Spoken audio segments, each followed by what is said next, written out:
Ikaw, Panginoon, ang kinikilala naming tunay at kaisa-isang buhay na Diyos sa langit at lupa.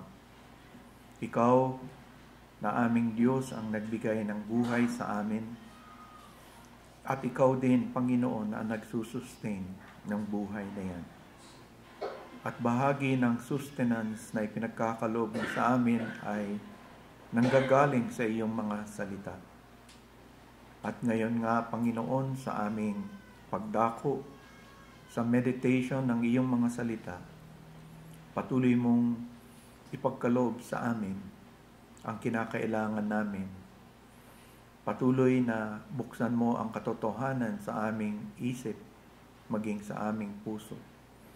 At higit sa lahat, hayaan mong masilayan namin ang inyong kabutihan at ang patuloy na pagtuturo ng aming Panginoon at tagapagligtas na si Jesus.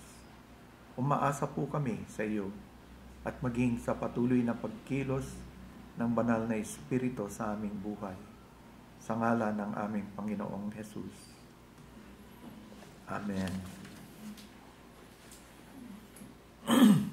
Last Sunday afternoon, I mentioned to you one of the greatest threats that I consider that brings great spiritual weakness to many Christians that is not well addressed in our day.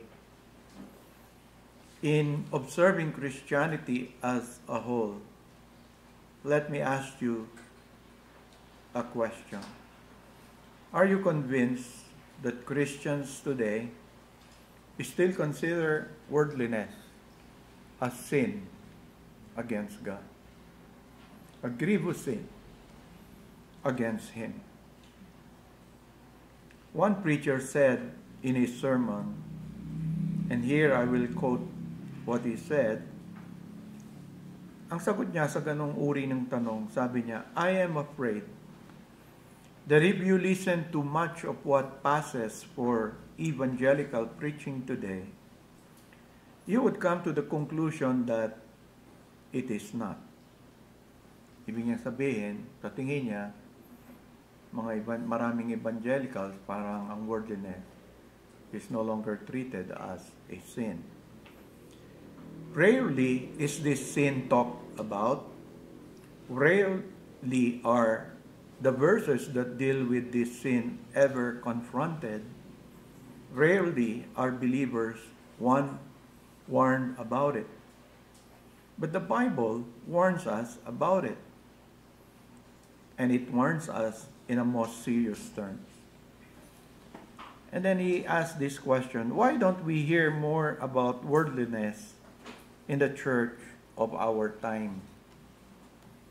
Maybe because the church has succumbed to it. And when the church becomes friendly with the world, and when the world begins to walk in step with the world, it doesn't stand in a position to condemn it. If the church is worldly, then to condemn worldliness will be to condemn itself. Maybe that is why we don't hear much about it. Or maybe because we just become accustomed to it. Maybe the church of our time has become numb to what the world system really represents. What should be shocking to us doesn't shock us anymore. What has been offensive to us before doesn't offend us now.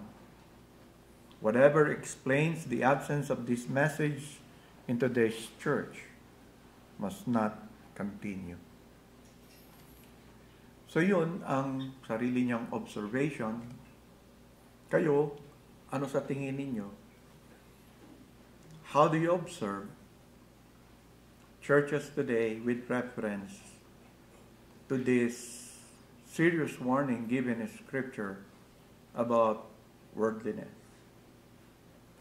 And this is the reason why I chose this topic of worldliness as we end another year in TRBCC, preparing the Lord willing, in a week to start the 4th year of its existence. To be reminded sa ating buhay of a great enemy that seems to be winning in what it does. We may not face the kind of persecution experienced right now by many Christians in Nigeria. We may not have the fear that constantly attack the mind and the heart of the underground church in China as they continue to worship God. But nonetheless, we have lived in a free society.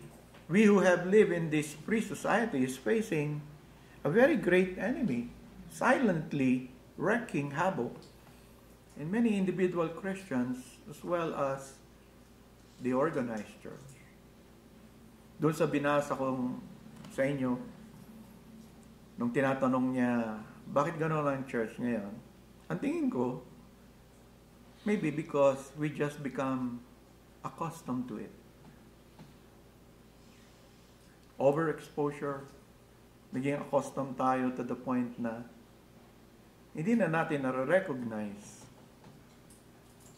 that we are worldly or worldliness has overcome us sa ating buhay. So ito yung ating pinag-uusapan, worldliness, which is, as I mentioned to you, na kaisa-isang pinagdiinan ko last time, is a heart attitude that is motivated by wrong desires and the wrongful promotion of self. At makita natin ng konti ito doon sa nephew ni Abraham na si Lot. I will no longer repeat even in summary what we learned last Sunday, but instead proceed to the New Testament, where the Apostle John stated what is considered to be a very crucial passage in the study of worldliness, which many of you already have read and perhaps can easily remember. 1 John chapter 2, verses 15 to 17, a very familiar passage that gives us much information about worldliness, though it has only few verses. We need to give this passage serious study if we are to understand the New Testament on this subject of being worldly or worldliness itself. So let's begin by at least summarizing the immediate context of this passage. In verses 12 to 14,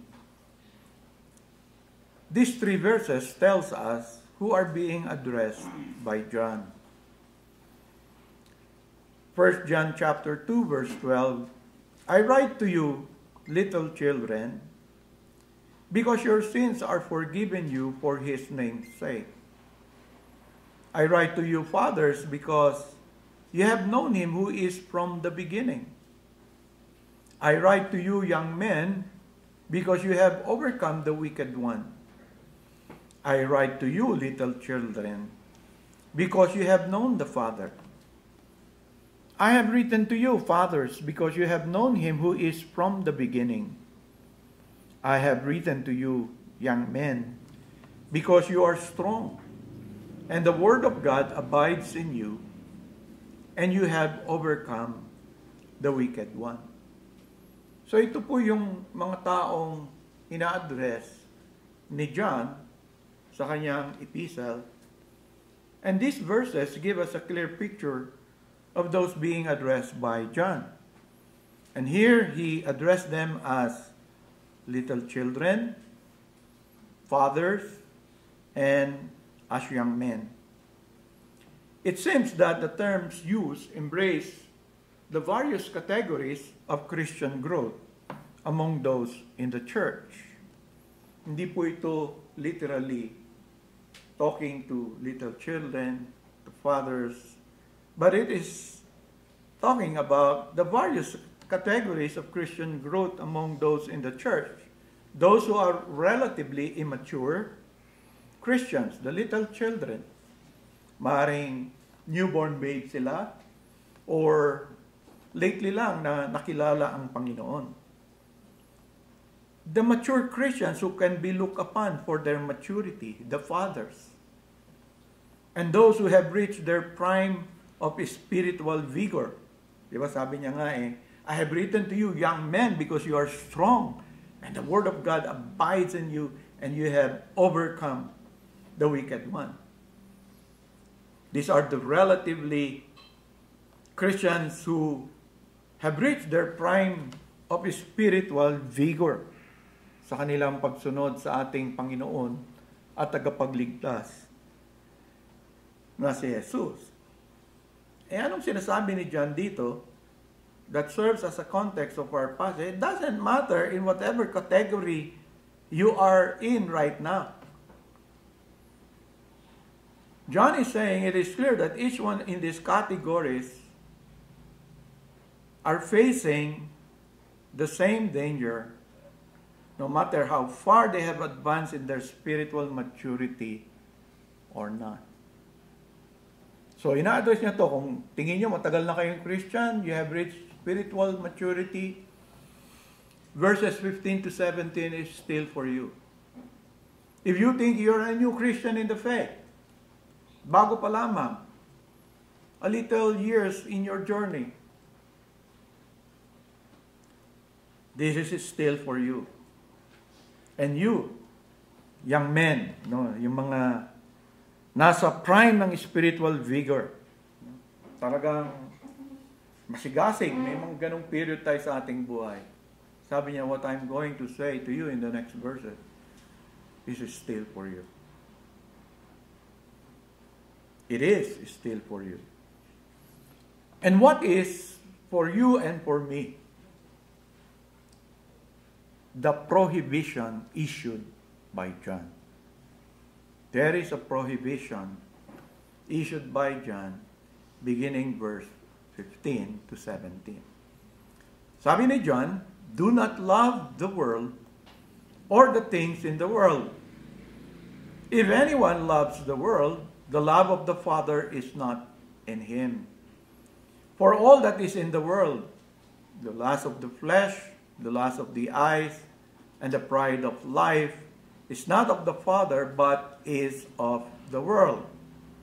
And the world is passing away, and the lust of it. But he who does the will of God abides forever. So yun ang sinasabi sa atin. Now, very interestingly, ang una nating dapat unawain is, what is this world, or probably worldliness, in the mind of John?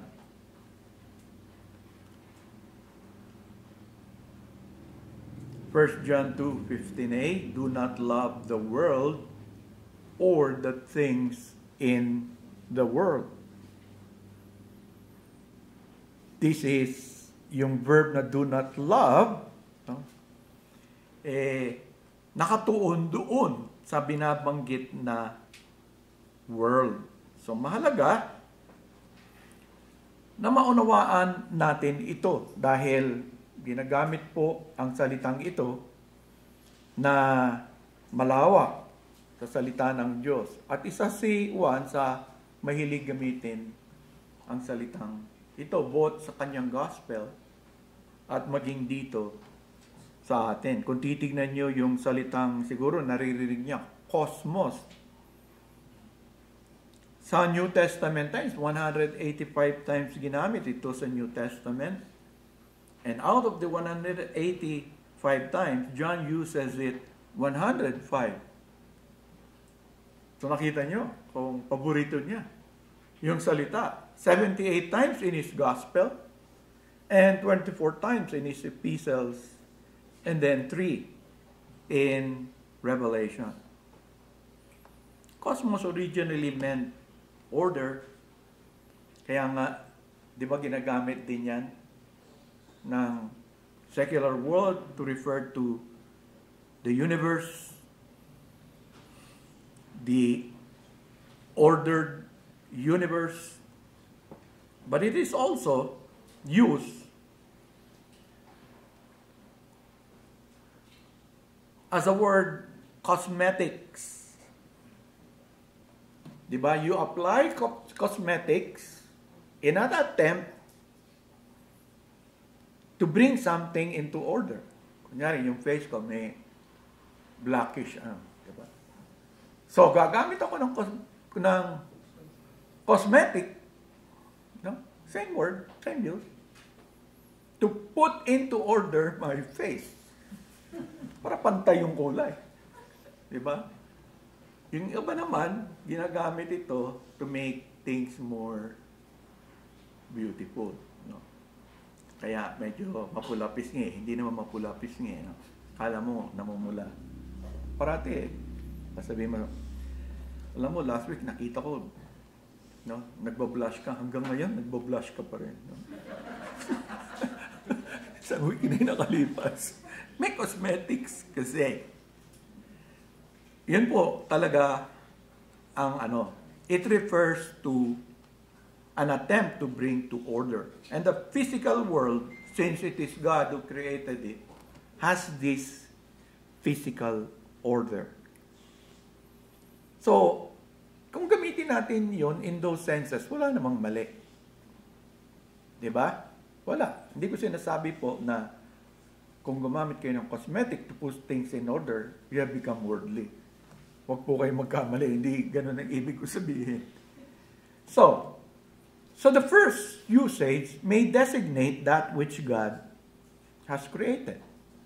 In Acts 17:24, God who made the world and everything in it, since He is the Lord of heaven and earth, does not dwell in the temples made with hands.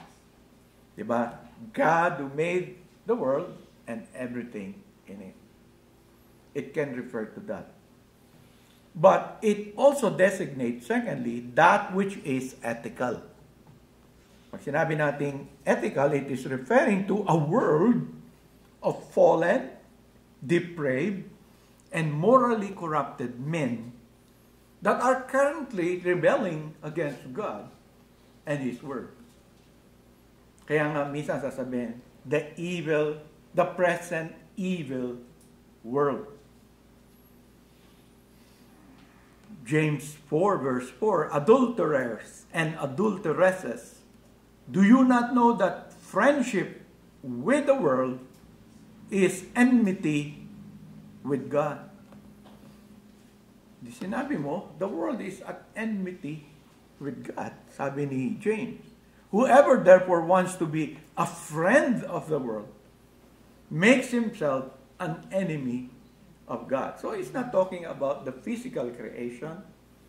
It's talking about something ethically. A world of fallen, depraved, and morally corrupted men which are actively rebelling against Him and His Word.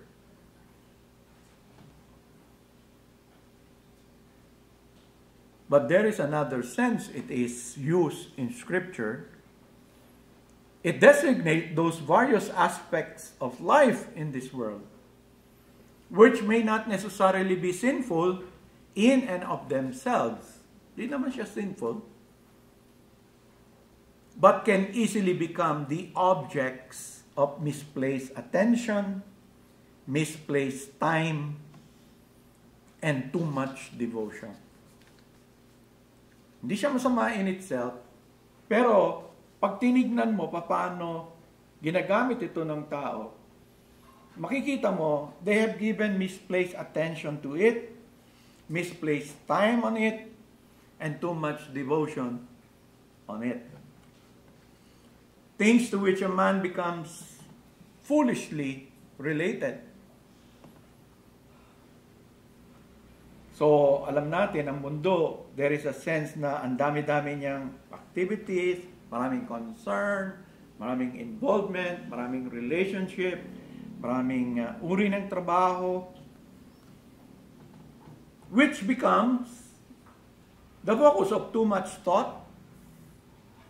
Your heart becomes attached to it, too much regard for it, too much effort and energy given to it. At yun yung tinatawag nating present world. That is the life of the body and the health and the strength of this entire body. Ganun sa scripture. No. So lalabas, tayo yun. Kaya nga sinasabi ng iba, preacher, when you begin to think about worldliness, you have to think about yourself. Because by nature, you are that. So don't think of others. Think of yourself.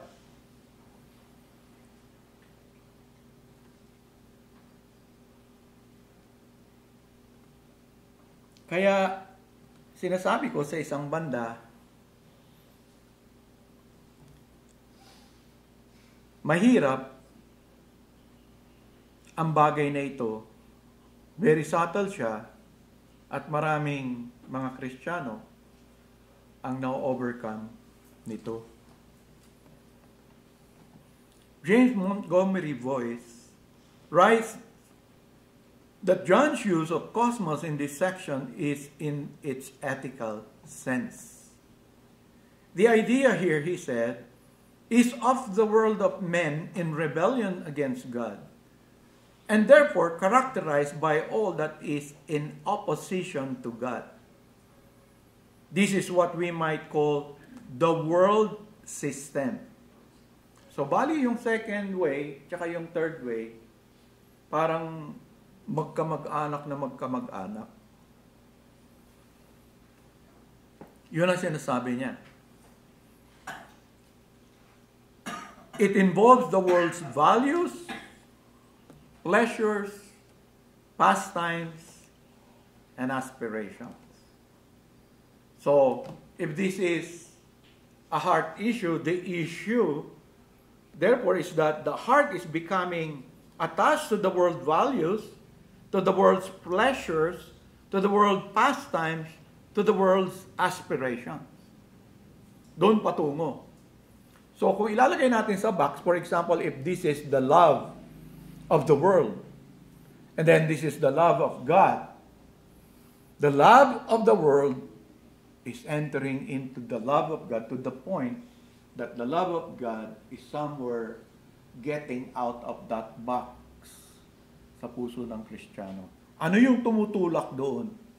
Ang tumutulak sa kanya papalabas ay love of the world.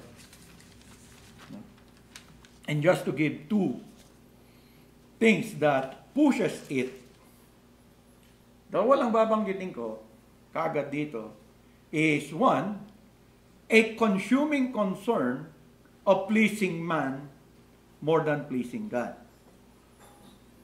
Isa yun sa malakas. Kasi nga, day by day, we are involved with this world.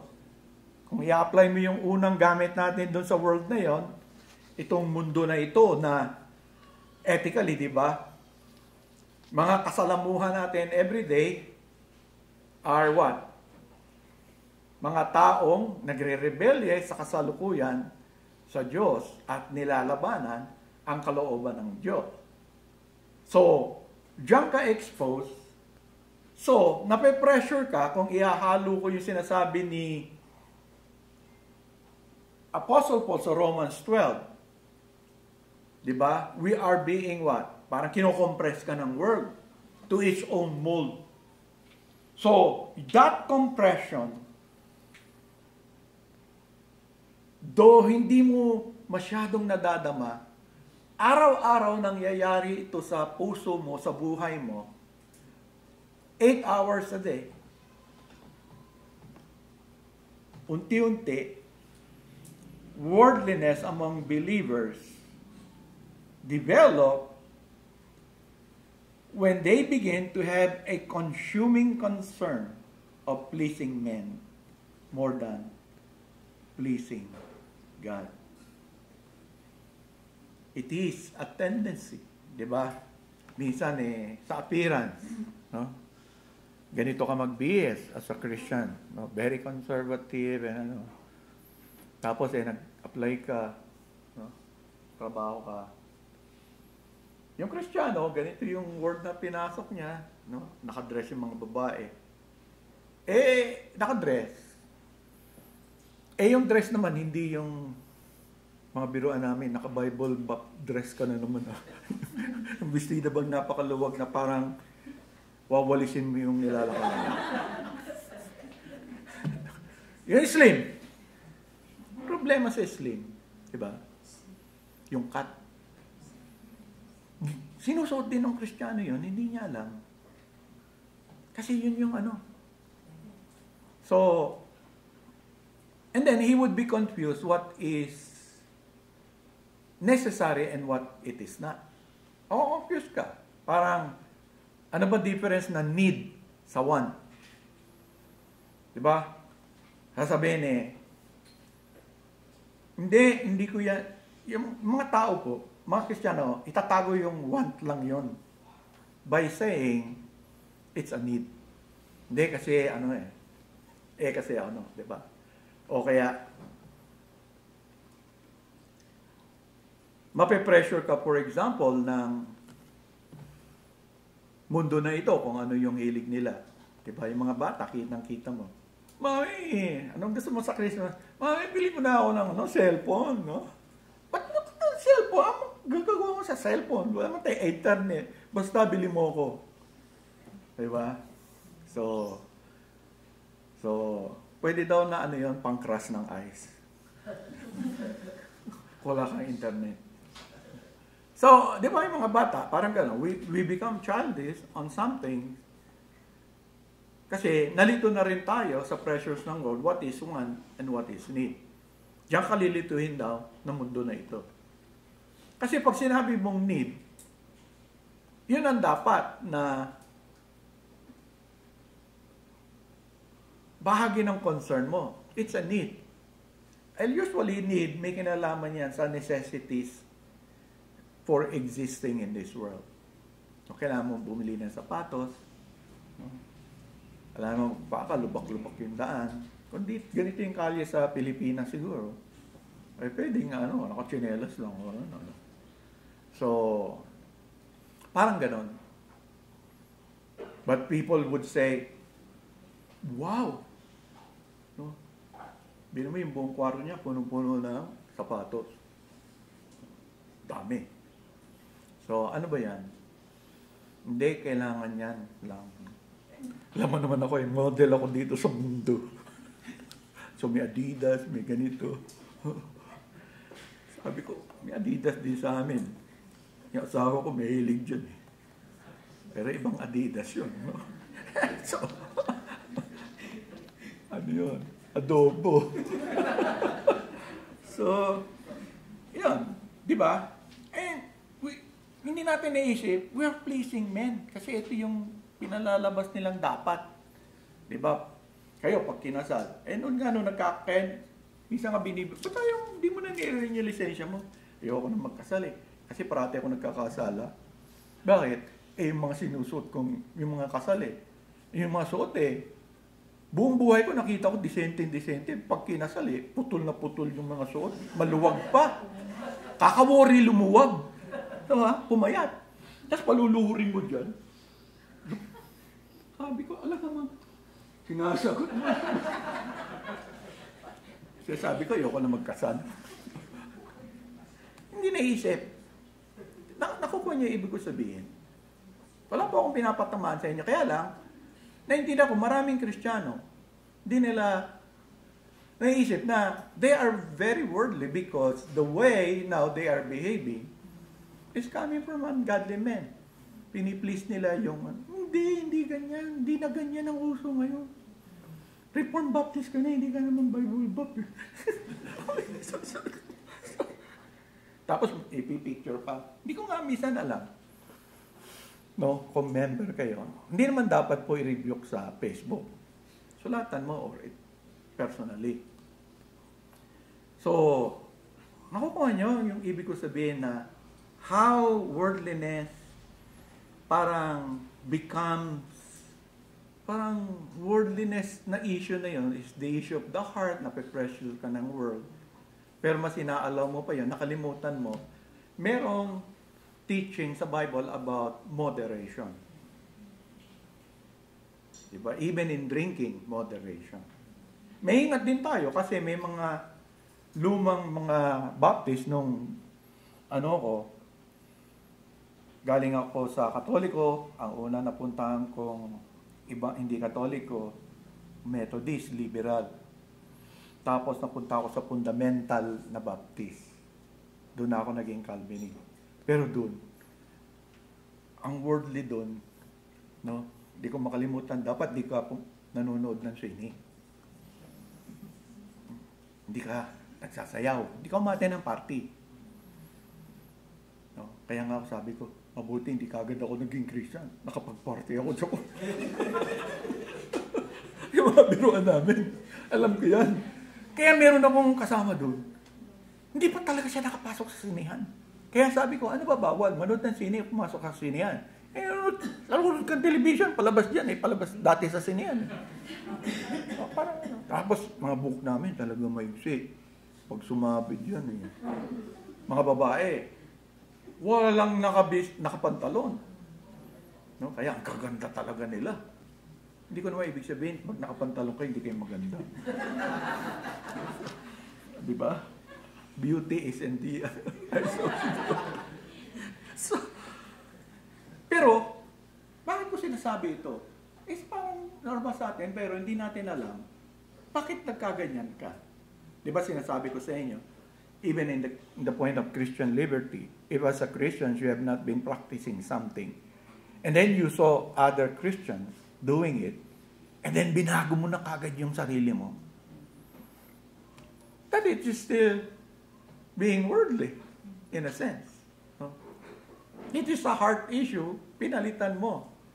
Maring, that is the dictate of your conscience sa iyong buhay as you relate to God. Binago mo dahil sa influence ng tao. Yung influence na sinasabi ko, the concern of pleasing men more than pleasing God, na-exercise ng iba kasi nga, hindi na nag-iisip. Kaya, hindi naman sobrang i-condemn ko kayo kung worldly or worldliness. Ang sinasabi ko lang, this is the thing that is destroying. Diba?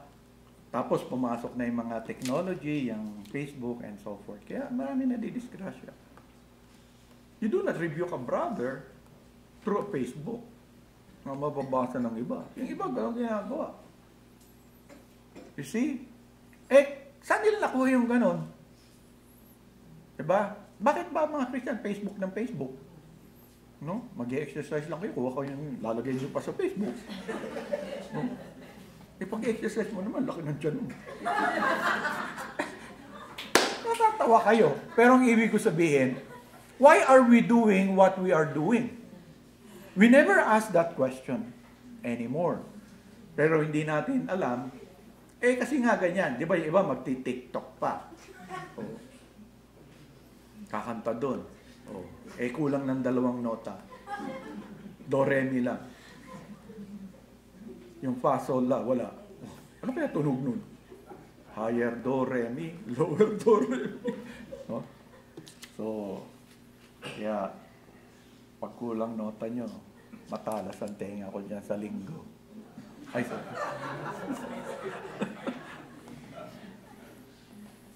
Nakuha nyo, we can smile, we can laugh about this. Pero, nakukuha nyo, the danger is very strong. It is eating up many Christians without knowing it.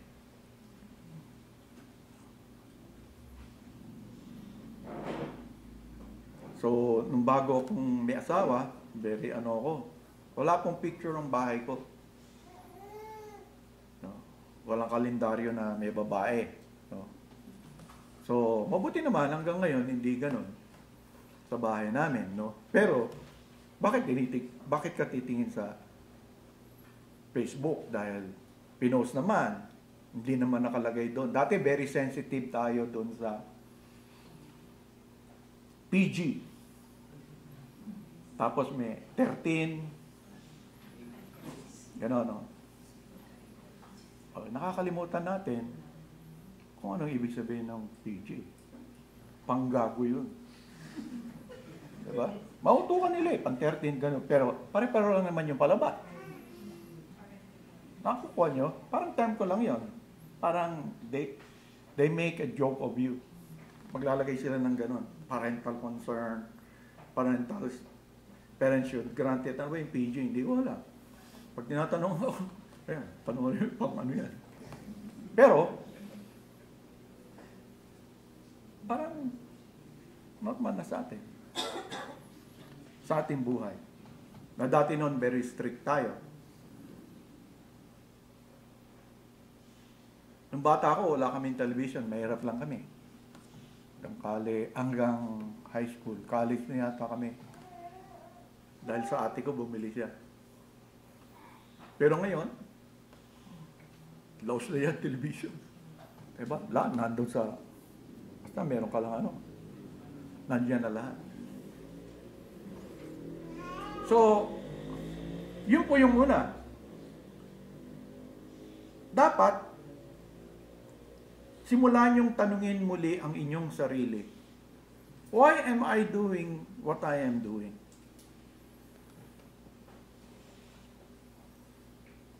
Second, na nakikita ko, worldliness among believers is taking place because of their overwhelming desire to get much from what the world offers. And nagkakaroon ng development of desire kasi wala namang hinto talaga yung advertisement, wala namang hinto ang mga napabasa natin, nakikita natin, naririnig natin to gain much from what the world offers. Itong dalawa na ito, para sa akin po, maaaring yung iba yung pagtingin nila. Pero when it comes to this worldliness, I would say that worldliness among believers is expressed with that consuming concern for pleasing men more than pleasing God. Especially na we no longer ask whether this will bring glory to God. Mahilig tayo sabihin yun, but we never ask. Literally. If I do this, you ask that question, why am I doing what I am doing? Will this bring glory to God? Will this please my God? An overwhelming desire to gain much from what the world offers. Kaya nga sinasabi dito, nakakalimutan natin na we have only short life to live.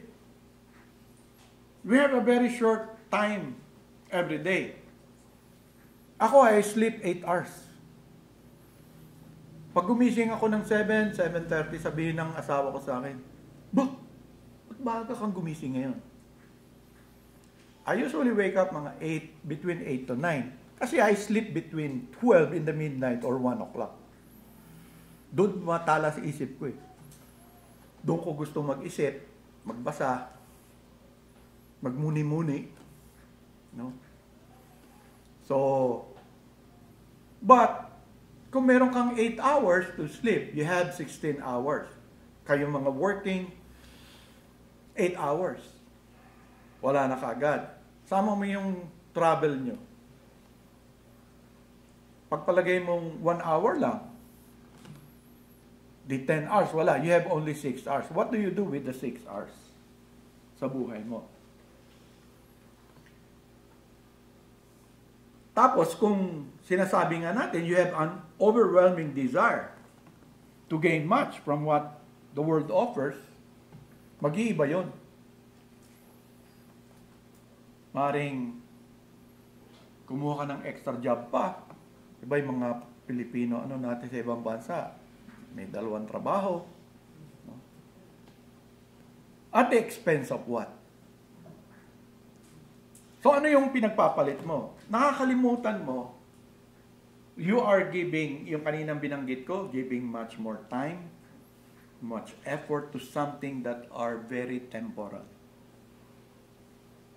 The eternal things of God, which God wants to be with you for the rest of your life, even when you die, are not given much time.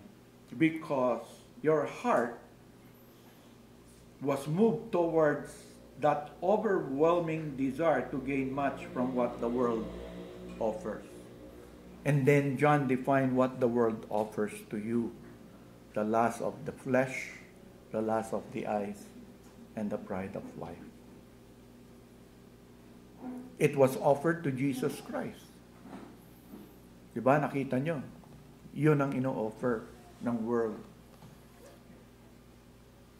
Kasi nga tayo, ang iniisip natin, yung maari lang manggaling sa devil, something na too much negative.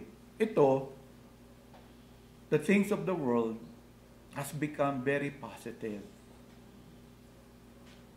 So, kung i-overburden mo yung sarili mo dyan, diba? Kunyari, hindi nga ako naglalagay ng much activity pag Saturday, bihirang-bihira. Right? For you. Nasa sacrifice kung meron kang gustong gawin. Okay, because you think of the people. You work from Monday to Friday, and Sunday, it belongs to the Lord. So what is left? Saturday. And I won't get it from you. Bihira lang. Pero ang problema, what do you do with that one day? Is it for temporal things, or lalagyan mo na schedule for eternal things that matter before God and should matter before those who were created in the image of God and now in the likeness of Jesus? So, kaya nga may istorya tayo na kahit na ganito yung kabisi si Jesus, diba, pinakita pa rin sa atin, He finds time. Spend time with the Father. Maybe doon niya nalalaman kung ano yung kalooban ng Diyos, ng mga dapat niyang gawin. At nandun yan yung time na mag-pray. Binigyan tayo ng sample ng high priestly prayer ni Jesus Christ. Ang dami niyang concern. But all His concern has nothing to do with the temporal things in this life. There is none. Pero pag binasa mo, it's a real concern para sa atin na kanyang minamahal. So sometimes you have to imagine a little bit using scriptures and another scriptures and fill up, what does Christ pray? Kung sinabing Christ is ever interceding for us. Diba, yung isang tinuro ko sa inyo, yung worship natin, siya yung nagdadala dun. Hindi naman bumababa dito ang Diyos Amay. Si Jesus yung nakikipag-meet sa atin and bring our worship there in the heaven. Because yung priesthood niya is not in any temple or whatsoever. It's there. He brings it. Kaya may assurance tayo. Kaya iniintindi natin yung mga bagay-bagay. Pagka nawala yan, anong mapupunta? Napasok yung church ng worldliness, na influence ng world. Diba? So, biro mo, mag-worship ka, mag-aaral ka ng salita ng Panginoon. Kailangan ba strobe light?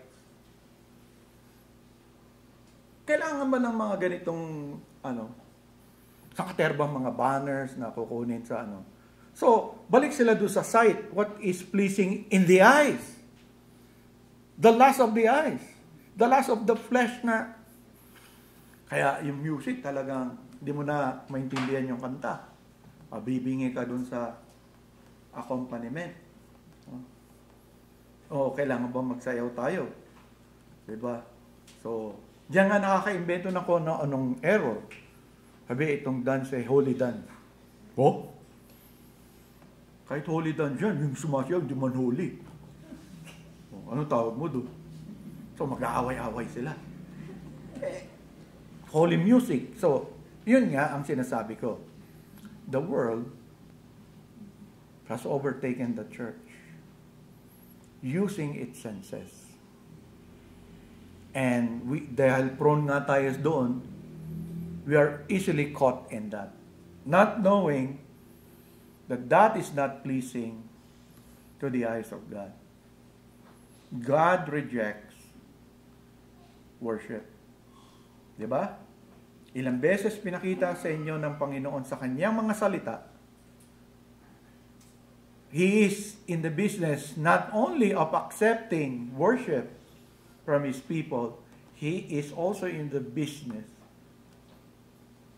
of rejecting it to the point na sabi ng Diyos, pagod na ako sa inyong pinaggagawa. Kasi parang pinipilit natin ng Diyos na tanggapin yung ino-offer natin. Linggo-linggo natin gagawin. Ay, hindi naman yun ang hinahanap ng Panginoon. Pero pag inisip mo, why do we do those things? Where did we get it?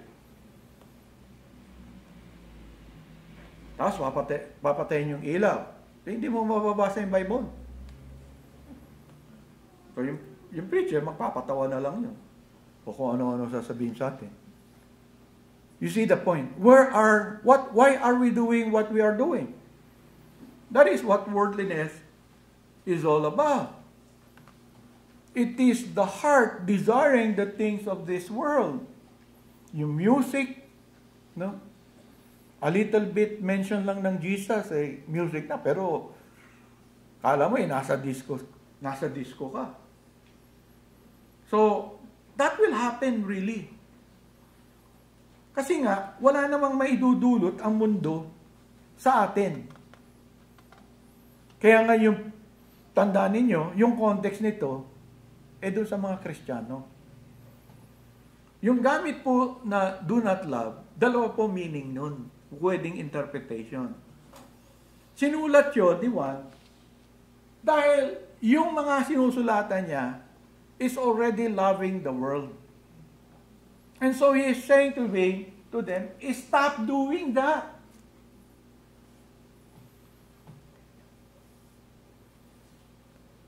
Do not love the world and the things of the world. Ang isang possible context, nakita ni Juan na yung mga Kristiyano natatangay na.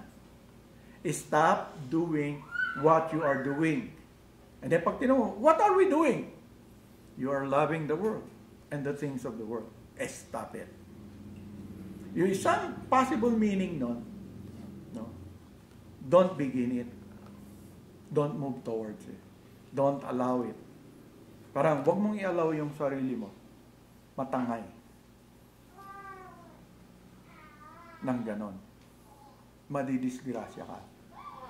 And then, he presented 3 aspects of the expression of that love sa mundo na ito. Doon niya tayo inaawat.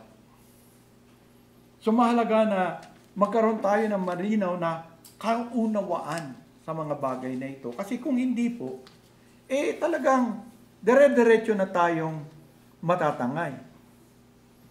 Another aspect of this present world is yung riches of this life, which the Bible teaches can be very legitimate fruit of a man's honest labor. Diba yung kanina binabasa natin, kung magsipag ka, ma-promote ka, dahil skillful ka, hindi mo sinasabi ng Panginoon na wag mong i-attempt yung doon.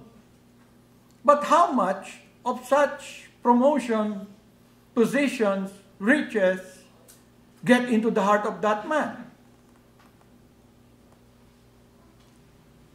Pag yun na-overcome siya, yung pagiging thankful steward niya, mawawala na. He becomes a lover of money, a lover of display, of wealth, a lover of praises of men. He begins to hope in the uncertainty of riches. And all his efforts and time is to amass more of it sa kanyang buhay.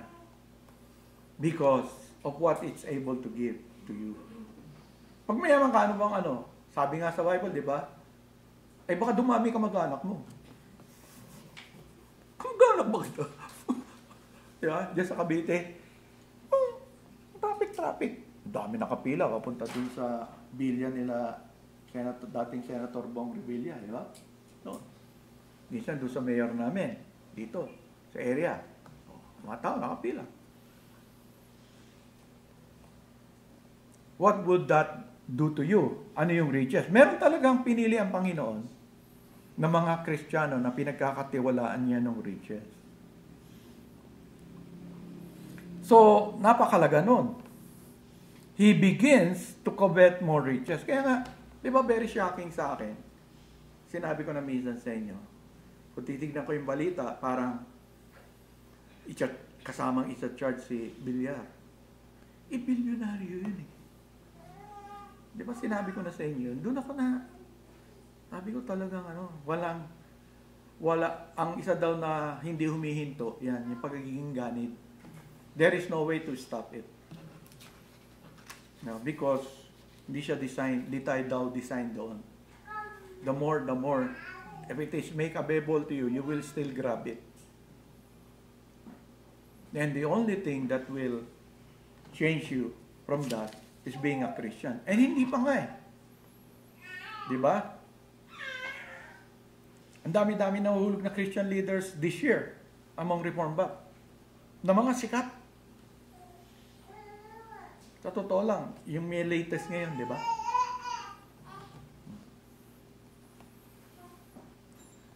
Bakit? Kaya nga hindi natin sasabihin tayo, hindi. Kaya nga it is a warning both to the children, yung mga mature, the fathers, mga nagsusulat ng libro doon, and they have fallen. Leaders ng big Reformed Baptist organizations and groups. Sinusundan, kahit ako, may mga libro ako nila. Eh ngayon, nahihirapan ako basahin. Sinaalala ko sila eh. Yung kasalanan nila eh. Pero tayo makasalanan din.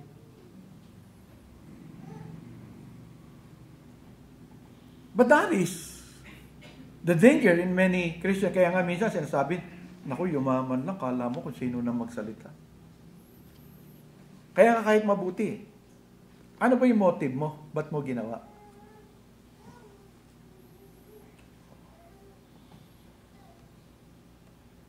Mag-anniversary tayo, sabihin ko, sagot ko lahat ng gastos. O, yung mga naghahanda ng pagkain, Pastor, lalapit si Abel. Si Abel mahilig dyan eh. Ano ba budget? May limit ba? Oh, yan, hindi ko makakalimutan si Abel. Si budget yan. Sabi ko, oh, kung walang budget, pwede pa tayong kumain? So, sasagutin, kaya mabuti yun, pero ano kaya nag-motivate sa kanya? O nag-motivate sa kanya para sumikat? Yeah, become worldly kasi the world is for that. The world wants attention. The world wants recognition. Hindi lang promotion. They want more of everything that the world offers. Kaya nga, may karugtong. Do not love the world and the things of the world. May ino-offer. In-offer ni Satan yon sa ating Panginoon. Ganun ang kanyang ginagawa. Kaya nga si Demas, di ba, dinescribe sa atin. Kasama niya ang mga apostles sa ministry. Ba't bandang huli? Ano nangyari? Di ba? Because of love of the world. Inabandon niya lahat. Hindi naman dinescribe lahat-lahat. Wala tayong masyado masabi. Is he securing his own life? Is he securing his own convenience? Is he securing his personal safety? His worldly ease? Diba? Naalala niyo yung mayaman? Ang dami niyang kayamanan. Sabi niya, itong plano ko. Oh, ano tawag sa kanya? Fool. This day, your life would be required of you. So, anong gagawin mo dun sa plinano mo na yun? May mga ganong example sa tayo. Pero dito, ang pinagsasabi ang Kristiyano eh. Ikaw, ako, tayong lahat.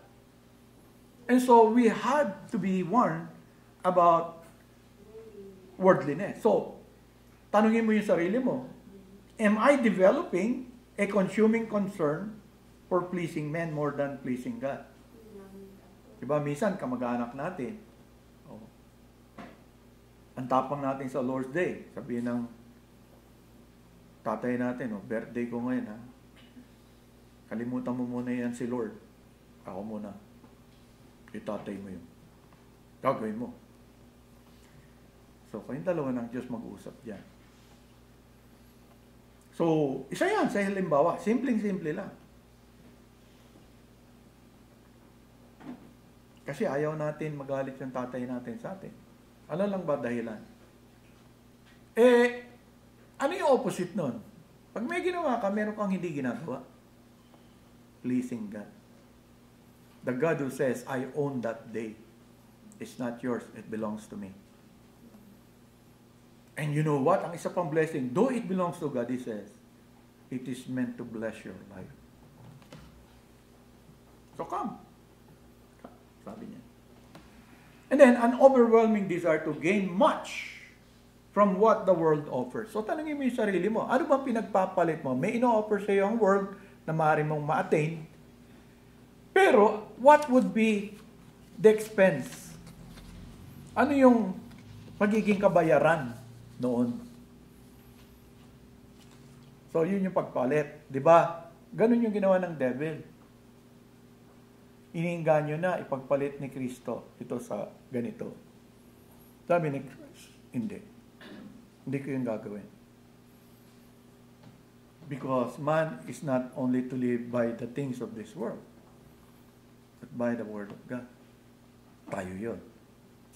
Kaya ito yung challenge natin dito sa pinag-aaralan natin. And ito lang yung dalawa uli na gusto kong pag-isipan nyo as we end this year sa church natin hanggang sa magkaroon tayo ng retreat, kakaroon pa rin tayo ng evaluation doon spiritually sa Saturday. But for you and for me, ito yung dalawang concern sa worldliness. Marami pong concern ito eh. As a pastor, yung napupuna ko lang, a consuming concern of pleasing men. Nape-pressure tayo. Inahayaan nating ma-pressure tayo ng boss natin, ng office mate natin, ng parents natin. Paano man ang Diyos? And then, tignan mo yung sarili mo. Nasaan ka ba doon? And yung overwhelming desire. There is nothing wrong to desire for some gain sa buhay. Pero isipin mo yung need, tsaka yung want. Baka lahat ng tina-target mo wants lang. Tapos ibibigay mo lahat doon at the expense of what? God na naman. The eternal things of God. Diba sabi ng Panginoon sa atin, yes, you can lay treasures, but meron kang treasures na dapat hindi makalimutan na pag-ipunan mo din. And these are the treasures in heaven. Baka walang ganun. Baka yung treasure mo yung old coin. May treasure daw yung old coin. Meron ba kayong year 2017 na 10 pesos? Biling ko sa inyo 1,000 pesos. Kasi may bibili sa akin ng triplet pa nun. Kusyante. Pero hindi mo yan pwedeng gawin. When you think about the gain. Because the gain is eternal. Mabuti sana kung ganito, pera-pera lang. Kung may ganito ka, palitan ng mas malaki, okay lang sa... Wala naman masama doon eh. Nakukuha niyo yung point ko. Pero paano? Yung eternal things na gusto ng Lord na mag-gain nyo sa maigsing buhay ninyo sa mundo na ito. The gain that if you gain, you can pass even. And the children makikita sa buhay mo. Na-experience sa buhay mo, ng mga anak mo. They would think, one day, salamat ako sa Panginoon, naging Christian yung parents ko kasi sinupil nila yung pagiging, maldita ko, ganito or ganyan. At nakita ko pagtanda, iba nakikita nila pagtanda na lang.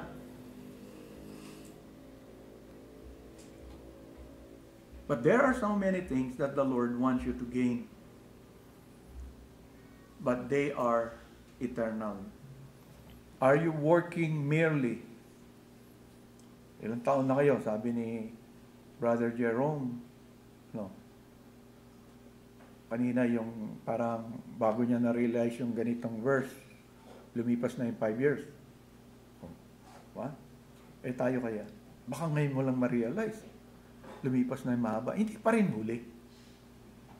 Kahit anong taon, kahit anong period sa life mo, sabi ni John, mag-isip tayo. Kahit mature ka na sa faith, pag-isipan mo pa rin ito because it will be with us until the last day ng buhay natin dito sa mundo na ito.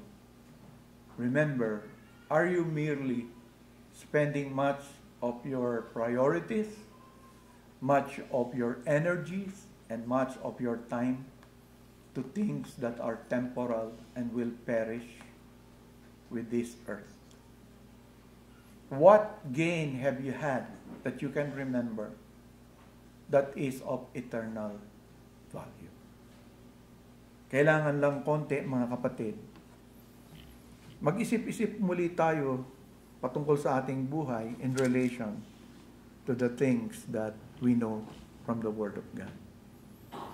At kung matuklasan natin, bawasan natin. I hope you enter a new year in your life after evaluating that you will change, that you will do some efforts for it. Remember, worldliness is not doing things. Kaya, you have to begin to ask God to change our heart. Because it has already been affected by a form of worldliness. And we know, unless God does something, that worldliness will remain and continually grow sa ating buhay. And may God help us in this area sa buhay natin na kahit papaano mag-isip-isip tayo, no, sa ating buhay, maiksi lang ang panahon sa buhay natin. Sana we would gain much of the eternal things that God says He is willing to give to each one of us. Tayo po'y manalangin. Marami pong salamat sa karagdagang kaalaman. Simple man ito, Panginoon. Alam po namin napakahalaga nito dahil ito yung tumatangay ng puso namin para itulak palabas sa aming buhay ang pag-ibig namin sa inyo at sa inyong anak na si Jesus. Tulungan mong bigyan namin ito ng pansin, Panginoon, because this is not something that comes to us suddenly.